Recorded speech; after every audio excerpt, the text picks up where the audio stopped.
नमस्ते। राष्ट्रभाषा रीढ़ की हड्डी एकांगी விட संदर्भ सहित भाव समझाइए அந்த कंटेक्स्ट வந்து நம்ம एक्सप्लेन பண்ணி சொல்லணும். बस शर्त यह है कि हर एक औरत पर यह छोड़ दिया जाए कि वह अपनी खूबसूरती के स्टैंडर्ड के माफिक अपने ऊपर टैक्स तय कर लें. संदर्भ. यह वाक्य रीढ़ की हड्डी एकांगी से लिया गया है. एकांगीकार जगदीश चंद्र माथुर हैं. इस एकांगी में नारी पात्र स्वतंत्र व्यक्तित्व रखते हैं. उमा को देखने के लिए गोपाल प्रसाद और शंकर आए हुए हैं.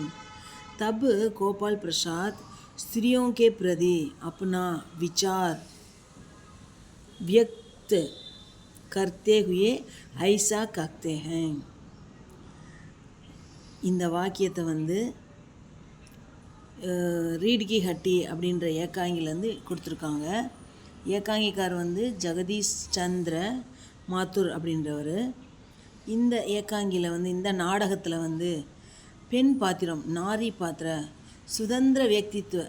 சுதந்திரமாக அந்த பொண்ணு நினச்சதை பேசுகிற அளவுக்கு நாடகக்கார் எழுதியிருக்கிறாரு.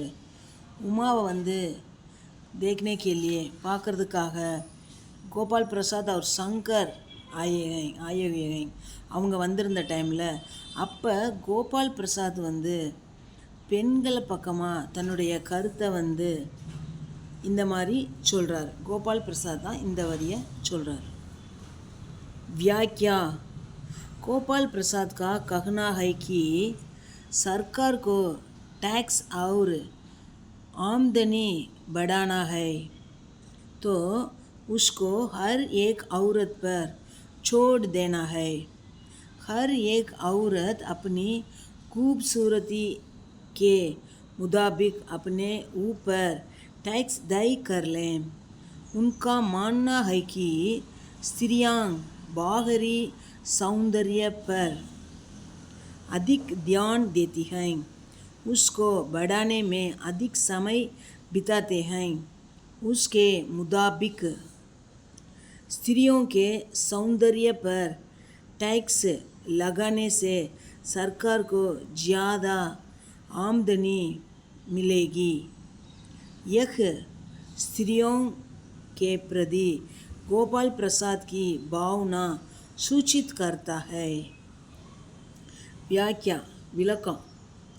இதனோட விளக்கம் என்ன போட்டிருக்காங்க, இதில் வந்து கவர்மெண்ட்டுக்கு கோபால் பிரசாத் சொல்கிறாரு, சர்க்காருக்கு வந்து அரசுக்கு வரி மற்றும் வருமானத்தை அதிகரிக்க வேணும் அப்படின்னா அதை ஒவ்வொரு பெண்மணியிடமும் விட்டுருங்க, ஒவ்வொரு அவரத்திட்டையும் விட்டுருங்க. ஒவ்வொருத்தரும் வந்து தன்னோட அழகுக்கு ஏற்ப அவங்க வரியை விதிச்சுக்குவாங்க. அடுத்து பார்த்தா பெண்கள் வந்து வெளிப்புற அழகில் வந்து அதிகம் கவனம் செலுத்துகிறாங்க. அவங்க வந்து அந்த அழகை அதிகரிக்கிறதுக்காக அதிக நேரம் செலவிடுறாங்க.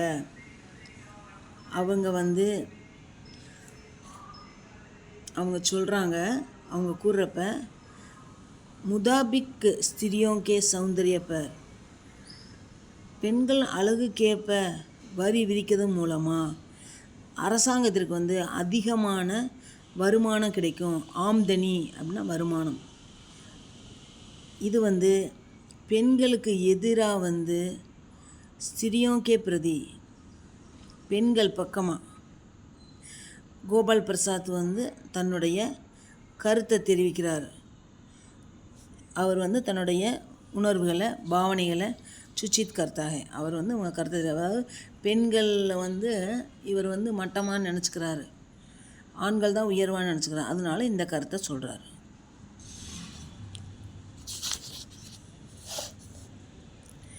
जनाब मोर के पंख होते हैं, मोरनी के नहीं।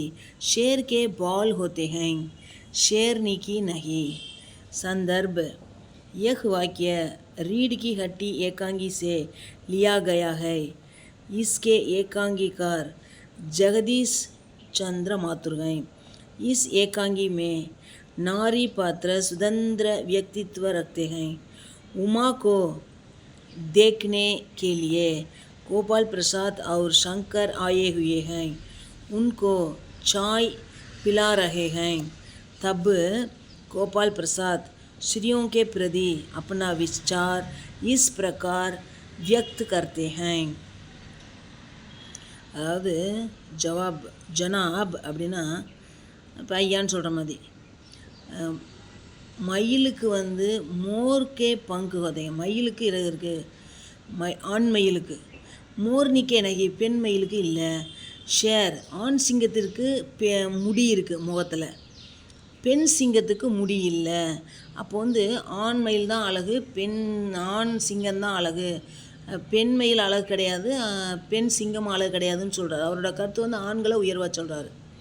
சந்தர்ப், இந்த வாக்கியம் வந்து ரீட் கி ஹட்டி அப்படின்ற நாடகத்துலேருந்து கொடுத்துருக்குறாங்க.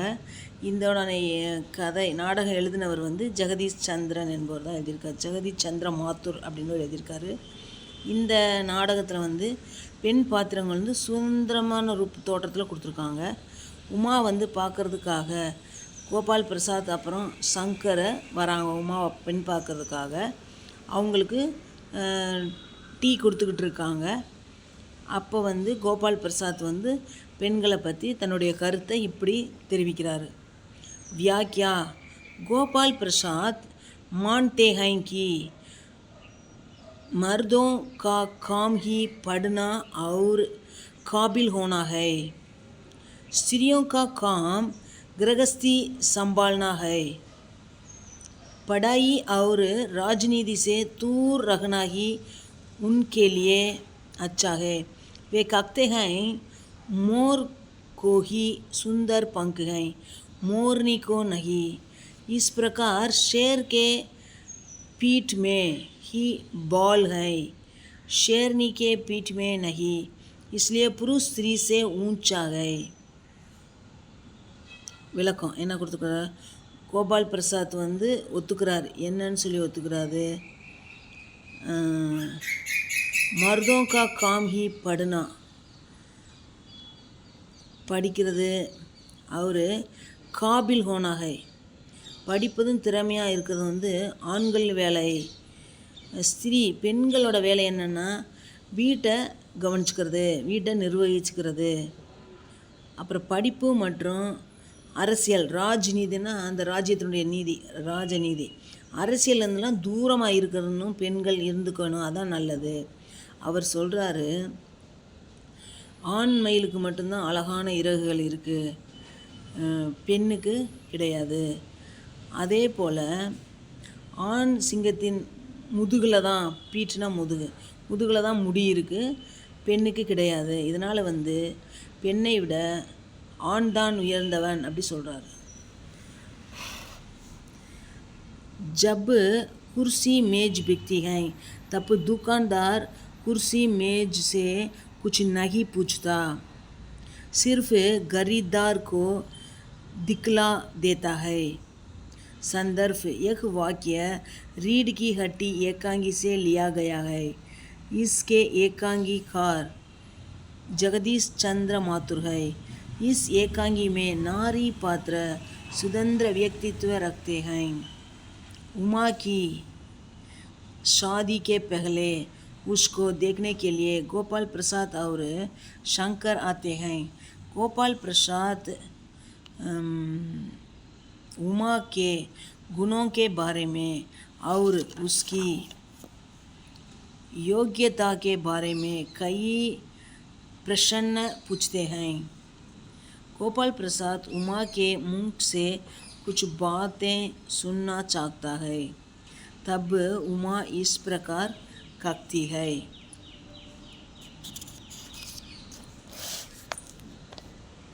व्याख्या: उमा कहती है कि लड़कियों को अपने मन की बात कहने के लिए स्वतंत्रता नहीं दी जाती। जिस प्रकार कुर्सियों मेज बेची जाती हैं, उसी प्रकार लड़कियां बेची जाती हैं। उनकी इच्छा और अनिच्छा के बारे में कोई नहीं सोचता है। यह भी कहती है कि विवाह के समय लड़कियां निर्जीव वस्तु मात्र हैं। இந்த வரியில் வந்து உமா சொல்லுங்க. இந்த வாக்கியம் வந்து ரீட்கி ஹட்டி அப்படின்ற நாடகத்துலேருந்து கொடுத்துருக்காங்க. இதனோட நாடகக்காரர் வந்து நாடகம் எழுதினவர் ஜெகதீஷ் சந்திர மாத்துருவர்.